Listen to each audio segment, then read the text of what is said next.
Aí, estamos ao vivo aqui agora no G365, mais um dia. E hoje é feriado, hein, gente? Hoje é 15 de novembro.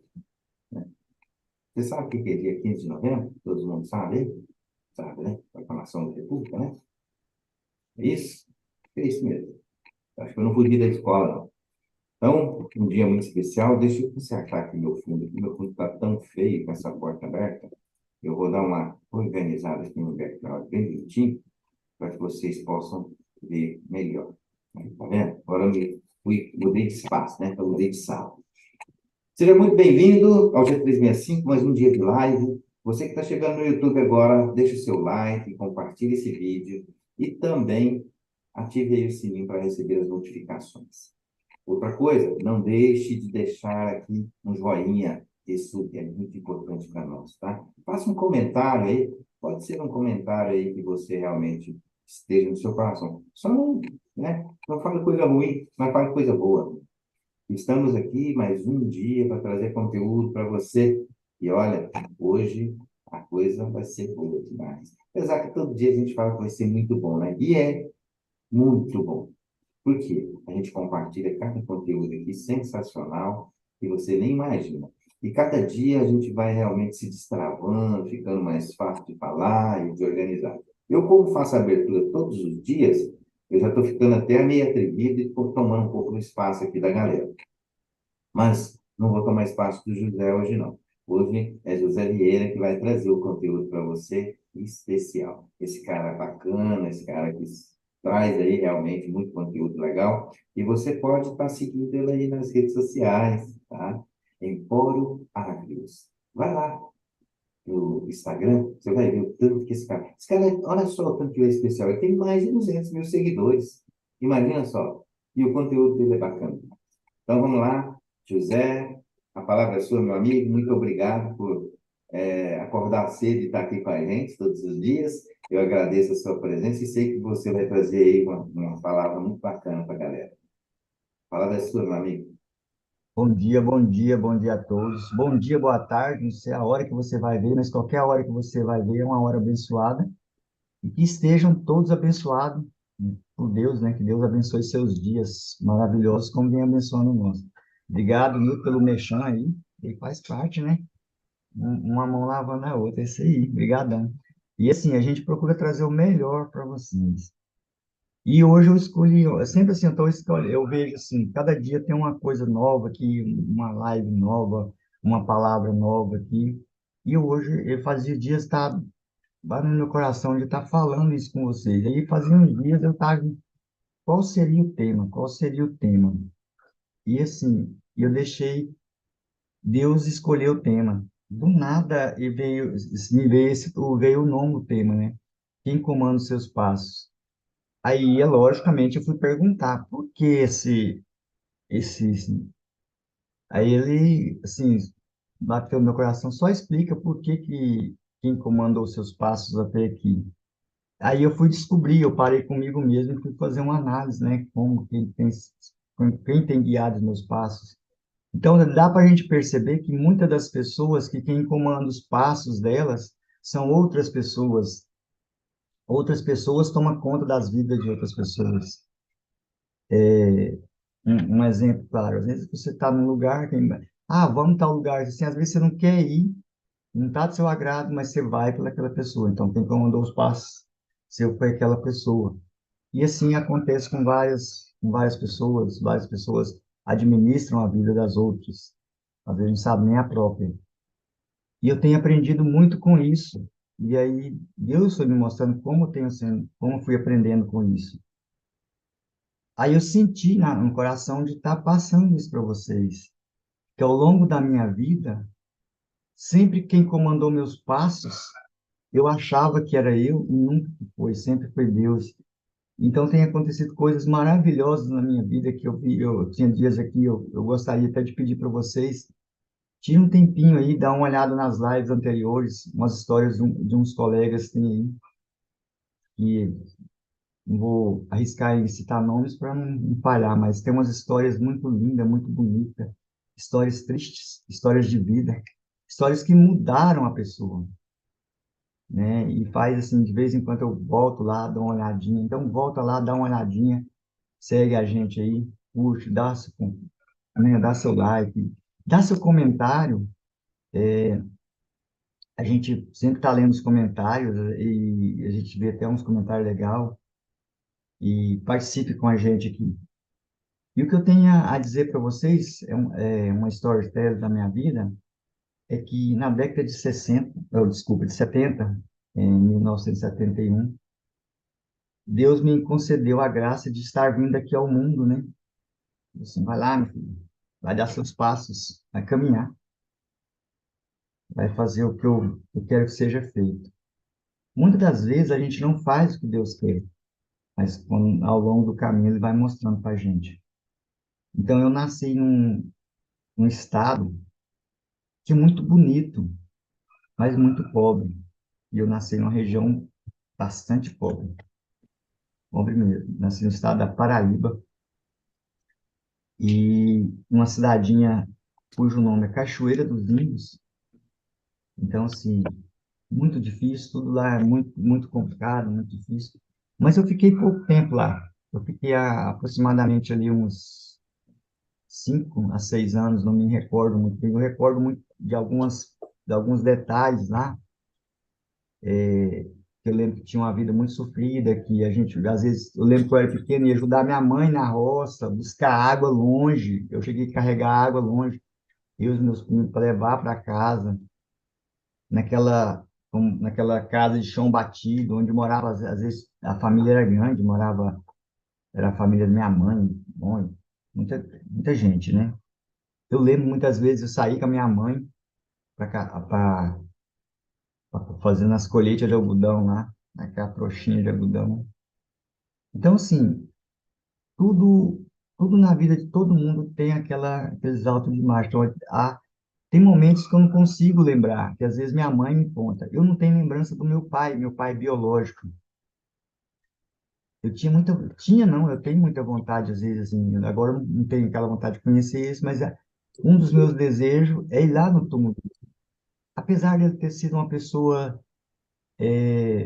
diga-se de passagem, foi muito ruim, né, para minha mãe, mas a minha mãe fala dele de bom coração, fala dele, esses dias para trás, eu estive conversando com ela, contando, perguntando histórias dele, e ela fala muito bem dele, apesar de ela ter judiado muito, muito dele, batia, chegou a abrir a cabeça da minha mãe com a tesoura para colocar pinga, né, e outra coisa. E a minha mãe, ela ficou com ela tinha muito medo dele fazer alguma coisa com a gente, ela saiu de casa para que ela não judiasse. Era eu, para que ela não judiasse com a gente.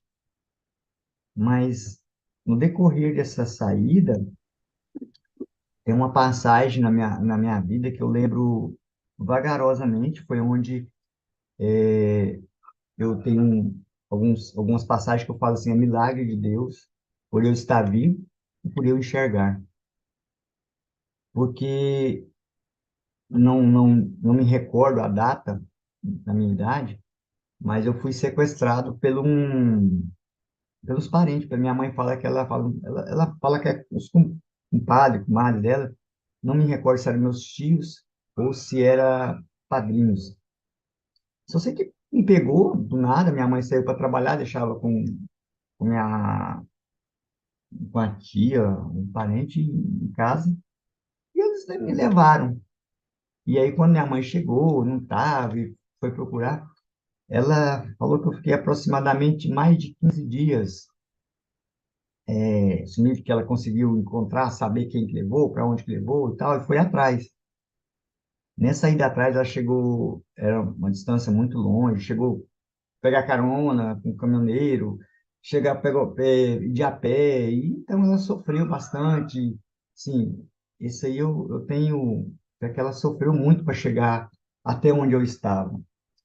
E eu lembro de algumas passagens, alguns flashes da onde eu estava, que às vezes eu parece que eu comia debaixo de uma mesa, como se fosse, me sequestrou, mas estava, tipo, levou e jogado, né? e aquela coisa. E quando minha mãe me encontrou, ela disse que chorou muito, né, abraçou, mas eu estava doente. E naquela época o povo falava barriga d'água, né? Aquela coisa, aquele barrigão muito grande, aquela coisa. O olho estava todo inchado, tinha dado aquelas coisas que a gente fala de remela, no olho pregou, ficava muito grande. E eu fiquei cego. Eu fiquei cego por 15, na época minha mãe falou que foi 15 dias. E na época não existia, lá para cá onde minha mãe andava, não existia médico, né? Era os farmacêuticos, mas os farmacêuticos que era muito bem instruído e tal, e só dava notícias, não. Assim, ó, infelizmente, essa criança, ela tem, falava de barriga d'água, não tem muita solução para essa criança. A visão dela, se a pessoa conseguir recuperar ele vai ficar cego, ele é cego, não está enxergando ele. Falou não lá. Minha mãe não, ele vai melhorar e tal, e minha mãe lutou, persistiu. Ali é guerreira, viu? E fé em Deus, eu sarei, como diz, da barriga d'água lá, da visão, eu também melhorei, né? Graças a Deus. Eu melhorei de tal forma que eu vim usar óculos, problema na visão, começou a ficar cansada, porque eu me formei como professor e a gente mexe muito com leitura, e às vezes computadores e tal. Eu já estava ali já com mais de 35 anos que comecei a usar óculos. Mas até então eu era uma pessoa, a visão é boa. E eu fiquei bom, curado da visão. Quem curou? Deus. O homem falou que não tinha cura, não tinha nada. Primeiramente Deus e segundamente minha mãe que teve muita fé mesmo, que eu falo assim, ela lutou mesmo. Aí assim, minha tia depois conta que ali foi guerreiro, ela trabalhava, ela corria. E aí assim, por ter as pessoas terem me sequestrado, ficaram me tendo, aí onde ela pisava, nós éramos três, mas só que um faleceu, né? Poucos dias de nascido faleceu, que era uma irmã. Foi aí só eu e meu irmão. Então, onde minha mãe punha os pés, a gente estava junto. Por isso eu tenho lembrança que quando ela ia apanhar algodão e tal, eu estava junto com ela. Eu até ajudava a catar algodão e aquelas por esse motivo. E a vida foi seguindo, e tinha um padrasto dela, né? Ia muito lá na Paraíba de vez em quando. Fez um convite para minha mãe, para ela vir aqui para o Goiás, trazer ela para o Goiás. Ela trouxe ela aqui para o Goiás e nós chegamos na casa da minha avó, ela é em Piracanjuba. Ele tinha um comércio lá, naquela época chamava armazém, né? Um armazém muito bem surtido, um armazém grande, né? Bem localizado no centro de Piracanjuba. Então, assim, vendia muito, muito mesmo. E quando minha mãe chegou lá com a gente, com ele, a primeira palavra, assim, eu consigo lembrar vagamente de algumas palavrinhas da minha avó, mas minha mãe fala, assim, que a primeira palavra da minha avó foi assim: não, você não vai ficar aqui não, você vai embora para trás, vamos voltar a comprar passagem, sou de volta para trás, eu não quero ser aqui não, esse aqui não é lugar seu não. Então minha mãe, sim, achou que a mãe dela ia receber, minha avó ia receber com os braços abertos e tal, aquela coisa, e foi tratada desse jeito. E minha mãe falou assim: gente, eu não quero voltar para trás, não, não quero voltar, eu quero ficar aqui e tal, não sabia o que fazer. E uma amiga lá, e essa amiga se comoveu muito com a história da minha mãe e contou a história para na época, um senhor, né? Um rapaz, um homem lá. O homem se comoveu, foi lá, conhecia mais ou menos a minha avó, fez um convite para minha mãe: você quer ir morar comigo? Eu ajudo você a criar seus filhos, você quer ir morar comigo? Minha mãe não pensou duas vezes, foi morar com ele. Essa pessoa, eu acho que foi assim, enviado por Deus, que quem comanda os passos da gente é Deus, comandou os passos dessa pessoa, foi lá fazer esse convite para minha mãe. Minha mãe foi morar com ele. Eu chamo ele de pai, porque realmente foi um pai para mim, uma pessoa assim extremamente maravilhosa. Onde quer que ele esteja agora, perto do Senhor, ele dedicou com um pai para mim, para o meu irmão. Tinha um maior enjoo com meu irmão. Meu irmão é assim, e ele tinha três filhos já, um outro casamento, e então ele cuidou da gente, realmente. Ao longo da história aqui, eu vou só mais rápido possível, que eu vou contando para vocês que ele levou, ele deu o que ele podia fazer para minha mãe, ele fazia. Fazia para a gente. Se a gente queria uma coisa, ele buscava. E naquela época já as vidas já estavam um pouco mais difícil na cidade. Trabalhava para a roça, aí ele arrumou. Como ele estava meio solteiro, então ele trabalhava um canto aqui, um canto acolá, para as fazendas, vinha de vez em quando para a cidade. Mas como ele já arrumou uma companheira com filho, né, para cuidar e tudo, alugou uma casa na cidade, colocou a gente, mantinha, mas achou difícil isso aí. E aí resolveu mudar para a zona rural e levar a gente para trabalhar. E assim, conheci a gente, foi, nós fomos mais na zona. Não deu certo numa fazenda, voltou. Fomos morar numa fazenda no Guapó. Moramos lá por 3 anos. E, e lá eu comecei a. E nesse todo esse percurso eu começava a prestar atenção nas coisas. Eu era uma pessoa que. Eu era, não, eu sou uma pessoa que presta muita atenção nas coisas. Ninguém não precisa de estar me ensinando uma coisa uma, duas, três vezes. E eu via como fazer as coisas, como cuidar aquilo ali. Para vocês terem uma noção, eu era pequeno, né? Pequeno, mas morava na cidade lá.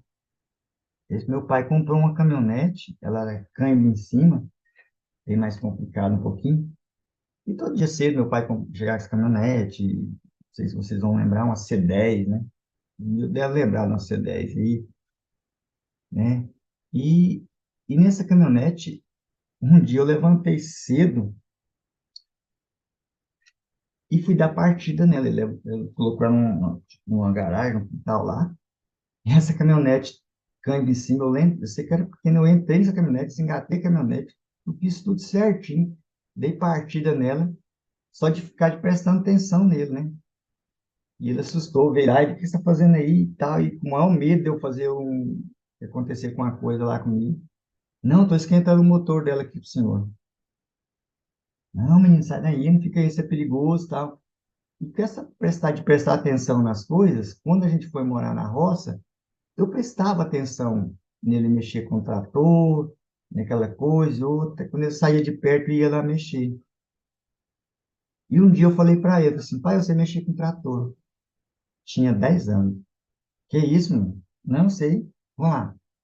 Liguei o trator, tocava, mexia. Aí ele começou a andar comigo e vendo, né, e tal. Aí eu comecei a puxar, fazer viagens curtas com carreta, de trator. Logo eu comecei a roçar pasto ali por perto, fazer alguns servicinhos pequenos de trator, já com 10, 11 anos. Então, assim, só de observar ele, aí eu comecei a fazer isso. E ali naquela fazenda, a gente aprendeu muita coisa, onde eu aprendi a mexer com gado, mexia muito com gado de porte, gado de leite lá, em fazenda, com tudo quanto lá. E eu fui aprendendo. Aprendi a tirar leite, aprendi várias coisas. Aprendi a capinar, trabalhar no cabo da enxada. Gostava, não. Pegava no cabo da enxada, aquilo ali, chegava a chorar ali, mas vamos que vamos, né? Não deu certo de ficar naquela fazenda, a gente mudou para a cidade de novo. Ficou uns tempos na cidade, voltou para uma chacrinha lá em Bela Vista de Goiás, onde que a gente mudou para Bela Vista de Goiás. E ali, eu já tinha ali meus 14, 15 anos, e eu sentia a necessidade que tinha que trabalhar, tinha que ajudar, uma vida difícil. Meu pai trabalhava voltou para a cidade, aquela coisa difícil, e ele começou a trabalhar na Saneago, diarista na Saneago, de furar buracos, né, para poder arrumar encanação, cara, ele sabia que é uma vida sofrida, né? E eu sentia a necessidade de que correr atrás, buscar, né? Buscar aquela coisa. Mas Deus é tão, assim, eu falo generoso, porque um dia a gente foi morar perto de uma pessoa que na época, ele puxava leite. Eu falei assim, estou fazendo nada, levantava 5 horas da manhã e eu ia com esse leiteiro. E ele ficava a manhã inteirinha rodando as fazendas para... Eu ajudava a abrir porteira, eu ajudava a carregar latão e tal, e ele tinha uns ajudantes, mas eu ia... Quando voltava, eu lavava aqueles latão tudinho para ganhar 2 litros de leite.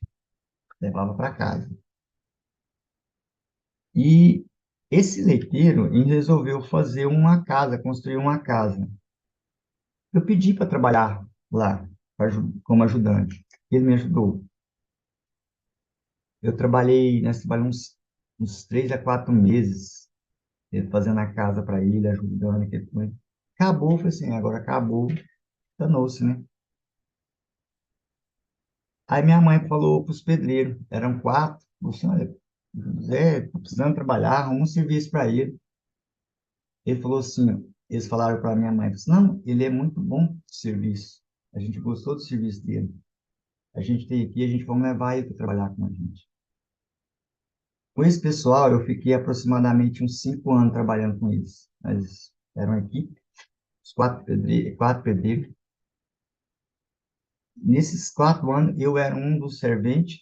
Aí aparecia um, outro, mas eu, como senhor oficial, e ali era trabalho. Mas ali a gente era bitorneira. Hoje em dia, os serventes hoje tem bitorneira, tudinho, a gente não.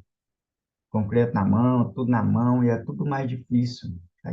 Não tinha essa história de carregar a massa no carrinho, era nas costas, e estudava, e eu arrumei um jeito de estudar à noite, trabalhava o dia inteiro, estudava à noite.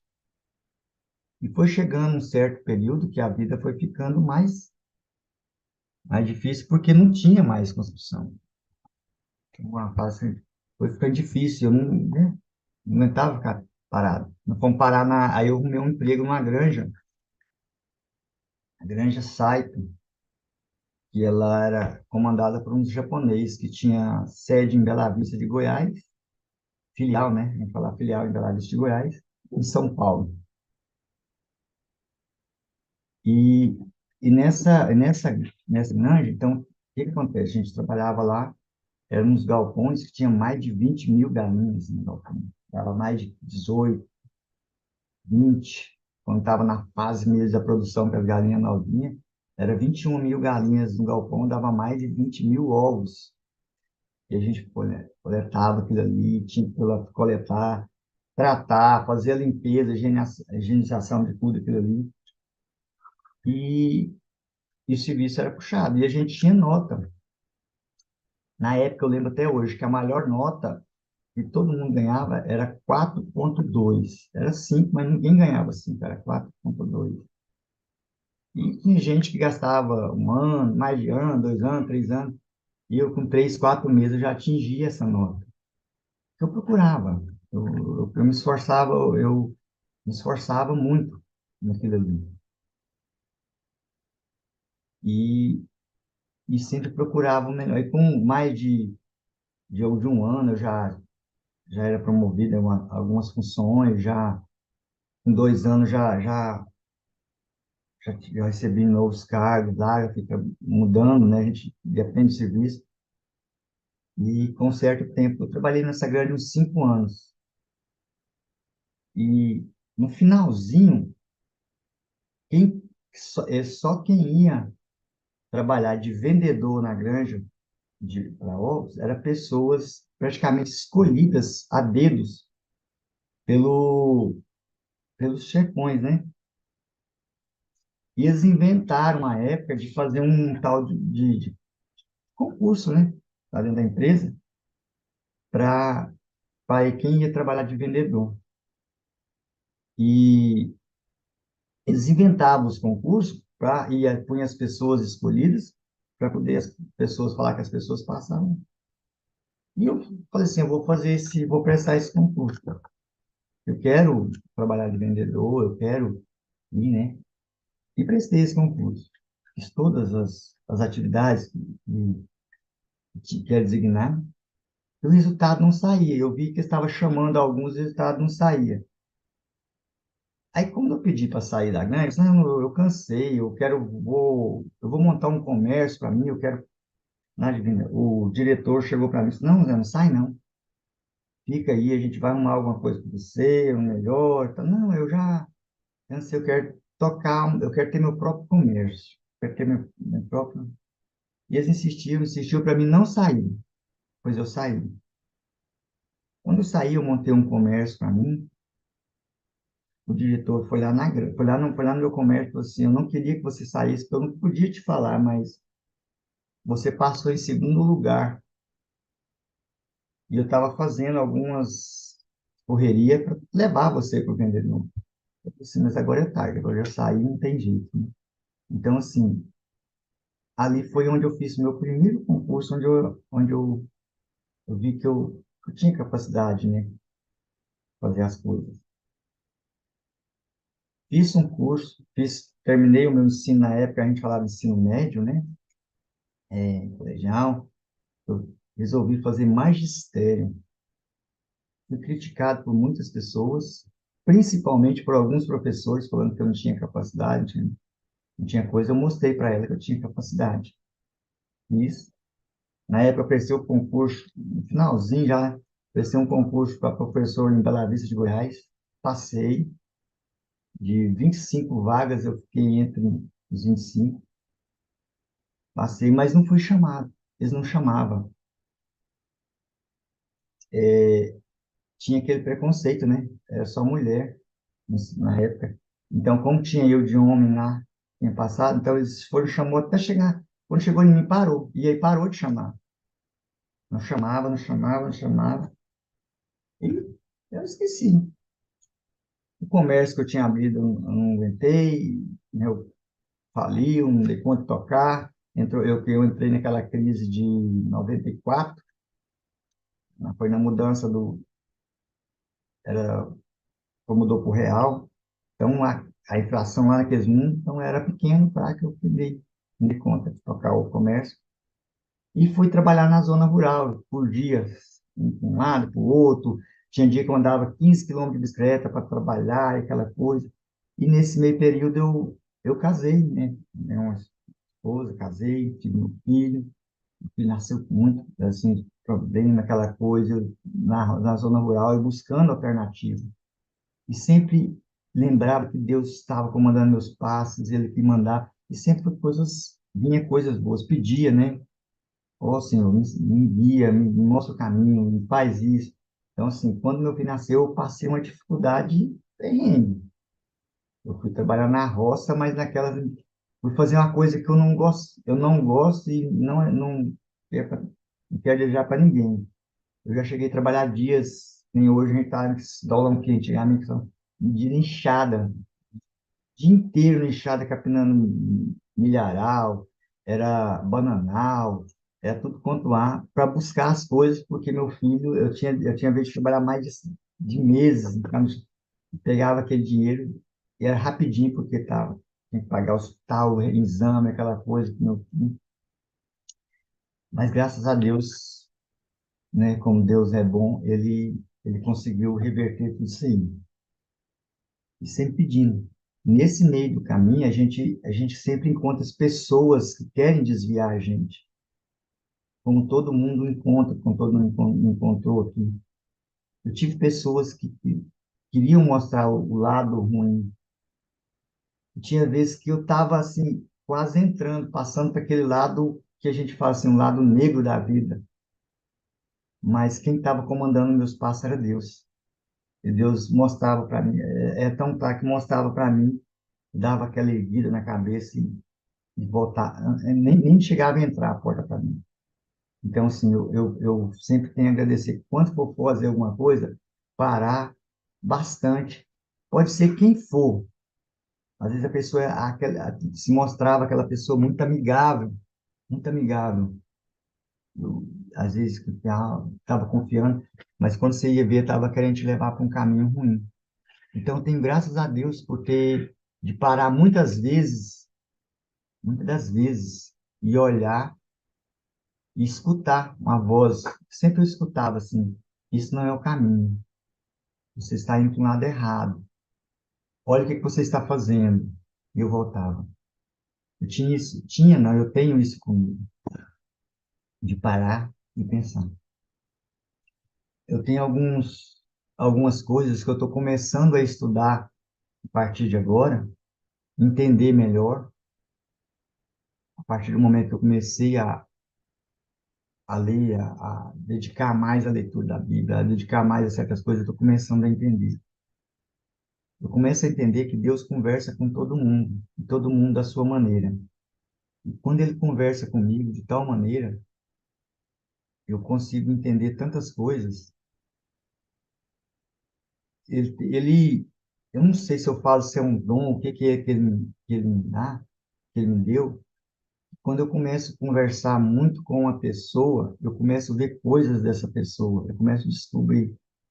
Muitas das vezes eu usava isso na escola, no período ali, no tempo, aí eu comecei a ficar com medo, porque eu começava a adivinhar as pessoas, as passagens, algumas coisas, saber e falar, e as pessoas estavam achando que eu era bruxo.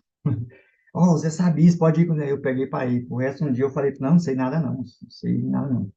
Mas eu vi as coisas, eu tenho essa impressão de perceber as coisas, porque tudo, eu acho que naquele momento, Deus fala assim, eu confiar em Deus. Quem confia muito, crê. Então, eu ficava, nossa, tem que fazer isso. Tinha aquela crença em mim que realmente ia dar certo e que vai fazer isso e que acontece. Então, eu acredito muito em Deus. Eu acredito muito nos milagres da vida. Nessas crenças que eu acredito lá na minha, ontem até, eu não sou de contar muito essa história, porque as pessoas acham que eu estou, às vezes, vantajando ou até fantasiando. Em 2001, lembro perfeitamente como fosse hoje, eu fomos comemorar um aniversário da minha mãe, e nesse aniversário da minha mãe tinha uma colega minha que queria ir embora, volta ali das 10h30, 11 horas, e nós insistimos para ela não ficar, ela não queria ficar. Aí uma colega minha tinha uma moto, disse, não, então eu vou te levar e volta. Você empresta a moto? Empresta. Peguei a moto e fui com minha mãe. Na volta, para a ida para minha mãe, tinha uma curvinha. E nessa curva eles fincavam uns olhos de gato, e o pessoal passava muito correndo, aí chegava, já dava aquela paradinha. Só que bem no meio faltava um desses olhos, né? Então os motoqueiros só passavam ali, bem na curva. E eu, como não era um motoqueiro, não era diferente dos outros, tinha que passar ali, né? E nessa passagem ali, eu me lembro como se fosse hoje. Não, quando eu fui levar ela, eu passei ali, eu não vi negócio. Quando eu voltei, tinha um papelão, bem no lugar de eu passar, para frente um pouquinho. E eu passei a moto, em cima desse papelão. Esse papelão veio e entrou entre o para-choque e o pneu da moto. E eu fui olhar para baixo e tirar o papelão com o pé, e tirar, e aquela coisa de tirar o papelão. Né? E a moto atravessou na curva, e nessa curva tinha uma cerca e vários. O pessoal jogava lixo, entulhos de construção, aquela coisa ali. Quando ela atravessou, porque eu vi que ela estava atravessando, o papelão saiu, que eu levantei a cabeça, como se fosse agora. Eu falei assim, meu Deus, o que que eu estou fazendo aqui? Me ajuda. E a moto foi imitando aquele trem, me ajuda, Senhor, me ajuda. A moto bateu, o meu capacete, foi parar muito longe, dentro de um passo lá, não foi? E eu caí. E quando eu caí, eu não conseguia levantar. Eu não dava conta de levantar. Estava um paradão. E eu começava a gritar, gritar, e não dava conta de levantar, não dava conta de mexer. Nesse meio período, chegou gente lá, né? Tentou me ajudar e eu não estava dando conta de levantar. Alguns me pegaram, levantar, me levar para o hospital. Aqui, para quem mora em Goiânia, todo mundo que sofre um acidente vai parar no Hugo, né? E eu fui parar no Hugo. Aí eu quebrei a clavícula, tudo certinho, arrumou lá, beleza. Nesse período que eu quebrei a clavícula, né, é uma coisa muito interessante. Eu não acreditava que aquilo ali, eu não estava em alta velocidade, aquela velocidade toda para acontecer alguma coisa ali. O que ia suceder? Eu voltei lá acho que um dia ou 2 dias depois, eu fui lá naquele local que eu caí. Até hoje, eu lembro, assim, coisas de vocabulário. Quando eu parei, que eu cheguei no local que eu caí, que eu vi, não tinha como a moto andar aquele tanto, eu caí, onde eu caí, naquele monte de entulho, tudinho. Onde eu caí estava no lugar certo, parece que foi, tirou um pouco aqueles entulhos ali para me cair ali. E tinha uma coisa ali que aquilo ali me marcou muito, muito. Eu fiquei do jeitinho que eu estava ali onde eu caí, tinha uma garrafa quebrada em pé, quebradinha em pé para cima. Onde eu estava deitado, essa garrafa, ela estava aproximadamente ali não tinha, uns, máximo 5, 10 centímetros do meu pescoço. A hora que eu vi aquilo ali, é como se fosse, eu me arrepiei tudinho, eu vi eu deitado ali, aquela garrafa ali, eu falei assim, é o Senhor. Então, só agradecer a Deus, pedir a Deus, porque ali não era para mim escapar daquele momento ali. Momento ali. Então, Deus pôs a mão ali, Deus me segurou, Deus fez alguma coisa comigo ali. Então, aquilo ali, eu não, eu assim, eu vi, a hora que eu lembro assim, aquilo não tem como, não tinha como. Então, eu agradeço a Deus todos os dias que eu lembro dessa passagem, eu contando aqui para vocês, eu acho que é a primeira vez que eu conto isso, assim, porque eu tinha medo de contar e as pessoas, assim, não acreditaram. Minha mãe, ela foi lá, olhou, assim. Então, assim, são momentos, assim, tem que dar glórias a Deus por a gente estar vivo por isso. E quando a gente comanda, põe ele para comandar os passos da gente, ele leva, ele sabe o que faz com a gente. E nesse meio, assim, dessa passagem que eu vou ter que contar para vocês, eu, eu já mudei aqui para Senador Canedo, porque eu passei no concurso aqui, vim trabalhar aqui em Senador Canedo, no qual eu estou aqui até hoje, já tem 20 anos, trabalhando como professor e sempre buscando. Então, onde eu estou, no meu nível de professor, eu sempre procurei. Eu estou num. Não tem como, se eu falasse, eu vou fazer mais um estudo para agregar o meu salário, não tem como, já cheguei. Porque quando eu não parei, eu fui buscando experiências, fui buscando conhecimento. Quando eu comecei aqui, eu comecei em sala de aula, mas a diretora que trabalhava com a gente, ela tinha uma confiança tão grande em mim que, que ela dedicou em mim, e como ela dedicou essa confiança em mim, eu comecei a retribuir. E eu pedi a ela que me desse a função, que no momento ali, na hora, que tinha, estava vago, era de professor de recurso, né? Professores que fossem cuidar de alunos especiais. E um dos primeiros alunos especiais que chegou até mim foi um deficiente visual. E para trabalhar com um deficiente visual, você tem que entender o braille. No município não tinha ninguém. Eu busquei informações, eu busquei estudar.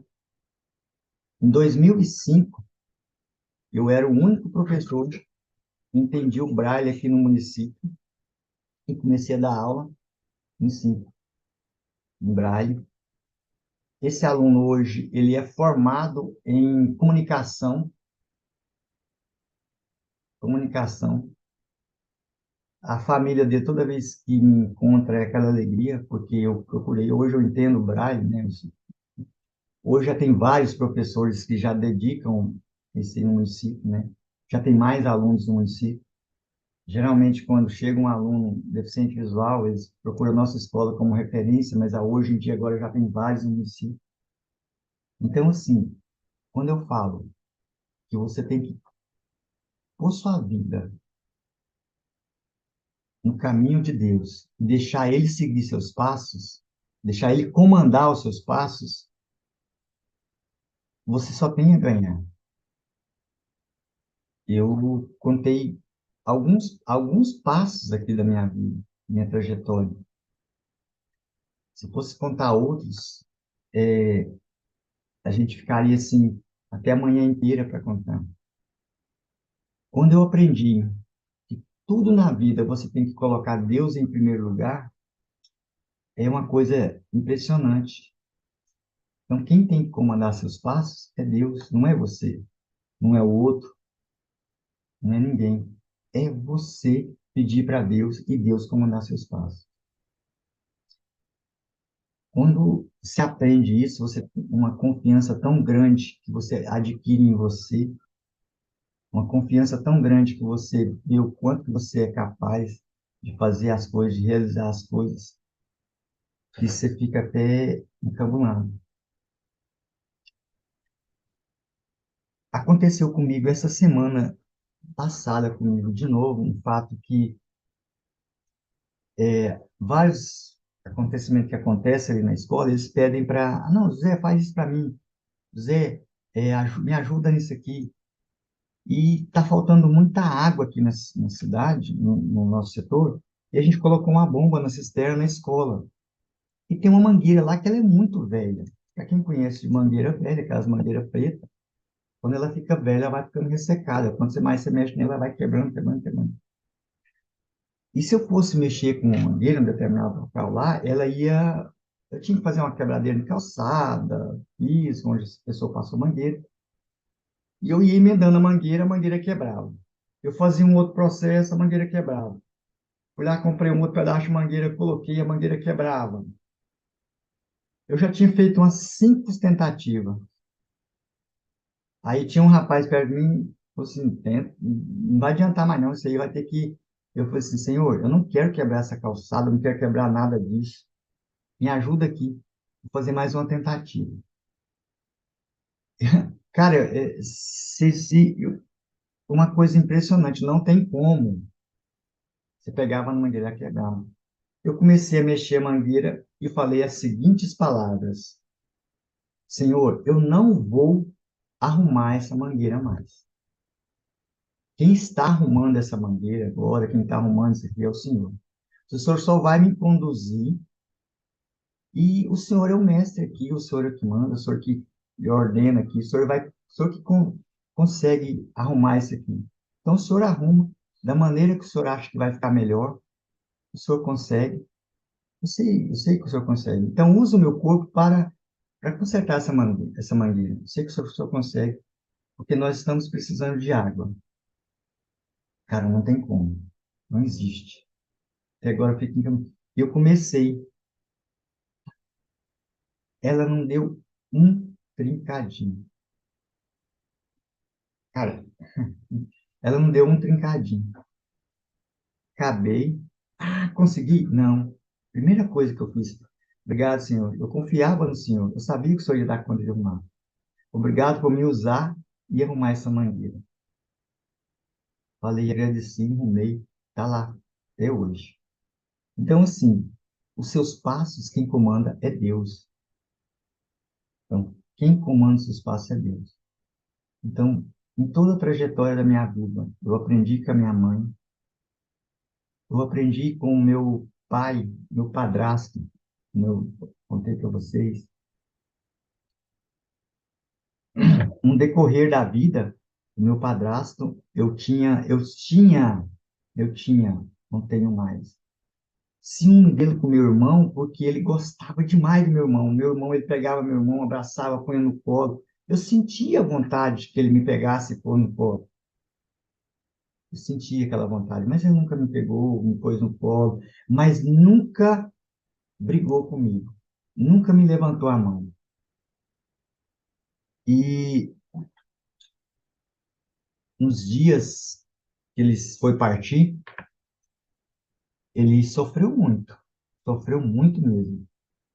Ele deu câncer na próstata, fez a cirurgia, retornou e tal, aquela coisa, e eu já tinha a casa aqui em Senador Canedo, trouxe ele para morar aqui, e ele e minha mãe morar aqui comigo para ficar mais perto.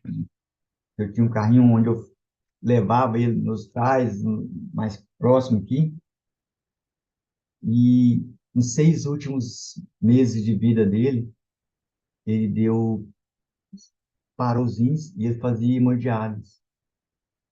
Então tinha que ir 3 vezes por semana em Goiânia para levar hemodiálise, para fazer hemodiálise. E muitas das vezes eu estava trabalhando, a ambulância não levava ele, não tinha como levar. Eu largava o serviço, ia lá, levava. E a hemodiálise são 4 horas, né? Se você vai de manhã, você chega lá meio-dia, 1 hora, até tarde, vai de manhã. São 4 horas lá. Não levava. Tinha vez que eu levava, tinha vez que ele impignava, não quero ficar aqui não, quero ir para minha casa em Bela Vista. Levava lá, então foi isso. Né? É, em 2007, eu faço meu aniversário em janeiro, eu estava lá 15 de janeiro, minha mãe, tava, todo mundo, eles fizeram um almoço pra gente, tudinho, meu pai lá. Na segunda-feira, meu pai passa mal, a gente leva ele para Goiânia, é, dia 16 de janeiro. E daí em diante foram dias infindáveis, né? A gente estava aí, quem passava a noite no hospital, eu cheguei a passar 2, 3 noites, dias lá com ele no hospital. Tinha vez que era eu, tinha vez que era minha mãe. Então nós passava, fazia um revezamento lá entre eu e minha mãe. Uns dias, no finalzinho já, meu irmão foi lá uns 2, 3 dias. Enfim, era para acontecer, né? Aí, no finalzinho, um dia, meu irmão, ó, eu não posso ficar, e tal, eu vou ficar. Eu fui lá ficar com meu pai. Ele estava ruim, adoeceu, ruim, mas isso não piorou, né? Passou uma noite complicada. No dia 1º de fevereiro, ele virou a cabeça para o meu lado e o olhinho dele foi ficando longe. E eu vi que ele foi embora. Eu chamei os enfermeiros, tal, os enfermeiros queriam tirar do quarto, fazer isso, primeiro socorro, mas não, ali ele foi embora. Ele foi embora feliz. E eu fui feliz, porque ele viu que uma das crias dele, no qual ele pôs no colo, no qual ele não pôs no colo, ele, ele se sentiu feliz por mim. Nos últimos dias falava muito de mim. Então, assim, eu tenho essa emoção. Às vezes eu reclamava dele, mas não. Eu fiz a minha parte como filho, porque ele cuidou bem de mim quando eu era pequeno. Então, eu senti a obrigação. E eu passei uns dias, muito tempo, carregando, assim, meu pai, aquela coisa, meu pai. E eu lembro que Deus falou comigo um certo dia, já bem aqui, chegando bem aqui no presente, ele falou assim, está na hora de você despedir definitivamente do seu pai. E eu falei assim, como assim? Meu pai já faleceu, isso foi em 2020, 2021. E meu pai já faleceu tem muito tempo, como é a hora definitivamente de eu despedir do meu pai? Eu só acatei, fui lá no túmulo, fiz uma oração, fiz um pedido, mas aquilo não era o suficiente. Aquilo não era o ponto. E eu buscando, sempre buscando. Até que um dia, é, o meu amigo Alessandro, aqui, o Alessandro Fonseca, criou um projeto, Casa de Mansões. E ele foi realizar esse projeto lá em São Paulo. E eu fui conhecer o projeto e tal. E um dia lá, eu falei assim, eu vou continuar aqui, vou ficar uns dias aqui com vocês. Pode, pode. Não sei como, eu pedi uma licença na, no meu serviço aqui, e essa licença foi concedida. A gente não sabia como. Foi naquele momento da pandemia, eles não estavam dando licença, eu consegui essa licença. E o Alessandro vai lembrar muito bem, direitinho dessa frase. A gente tinha a gente chamava lá a Pedra da Sabedoria. E um dia eu estava lá na Pedra da Sabedoria, eu escutei falando comigo assim, aqui é o momento. Aí eu peguei e lembrei da frase que eu tinha que me despedir do meu pai. Fiz tal, mas não era aquilo ali, estava faltando alguma coisa. E um dia, João Borginho fez fez uma imersão lá na casa, chamou muita gente, ele fez um trabalho muito bonito, porque esse trabalho foi muito bonito. E o Alessandro estava acompanhando por videoconferência, né? E nesse momento ele fez uma oração e tinha uma pessoa lá, o nome dele é Rico, e o Rico ele tinha assim uns traços, você olhava, eu tinha aqueles traços do meu pai. E eu falava assim, gente, mas como que tinha uns traços longe? E todo mundo queria ficar perto do Rico. O Rico era uma pessoa alegre, extrovertida, e nesse onde o Rico estava, tinha alguém conversando com ele, e aquela coisa. E no momento da reflexão que o João fez, ele falou assim: fica de par. Vocês vão ficar de par, vão fazer uma oração, vocês vão ficar de dupla. Todo mundo de dupla. Eu dei uma olhada assim, não tinha ninguém ficar de dupla comigo. Eu falei assim: não tem ninguém. Eu e o senhor aqui, né? Eu e Deus aqui. Eu e o senhor. Agora, abraça uma pessoa e converse, fala o que você tem de falar para ela. Cara, não tinha ninguém. Quando eu virei para um lado, o Rico estava sozinho, sozinho. Eu olhei para ele, eu vi meu pai. Não era o Rico, era meu pai. Ele veio e me abraçou. Eu senti o abraço do meu pai, o cheiro do meu pai. Incrível, cara, incrível. Nesse momento, foi o momento da despedida. Nesse momento. Quem crê em Deus e viu. Eu me emociono porque eu vi meu pai. Eu vi. Tem gente que fala que isso não é verdade, mas eu me despedi dele naquele momento. Ele faleceu em 2007 e eu estava carregando 2021, 2022.